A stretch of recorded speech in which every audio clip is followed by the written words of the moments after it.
Stocks Market Minute for Monday, May 11th.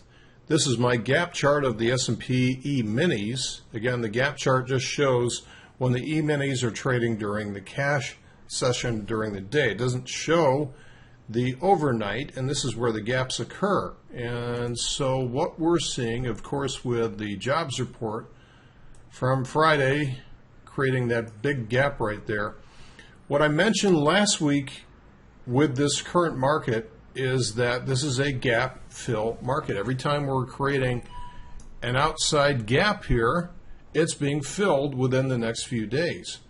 And so that's the problem right now, is that we've got that gap from Friday, and there's a very high probability that that gap is going to be filled before we go any higher from here.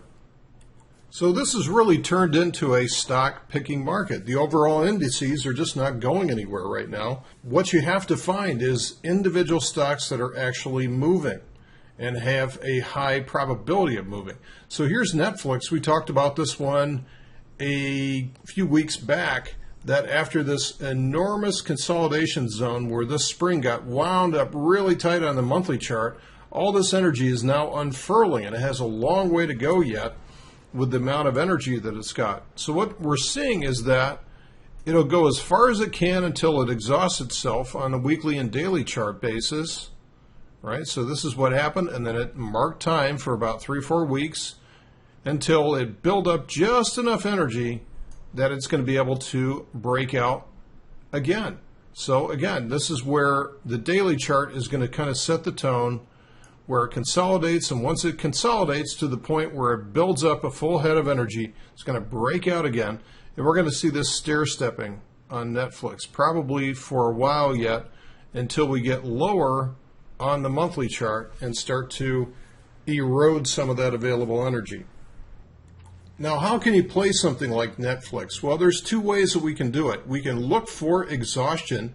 When we see exhaustion showing up on the weekly and daily chart down here, we can either play something like a calendar spread right at the money. We could play an iron condor if we wanted to on a weekly basis, or we could even step in front of that and play a bear call spread. And the other half of that answer is when the daily chart is all coiled up like it is here, then we can look for a breakout or just buy something long with either a butterfly or a vertical spread at the expected move target. So that's today's market. We just have to work a little bit harder to find the opportunities out there. That's it for today's Market Minute. Thanks for listening, folks. We'll see you tomorrow.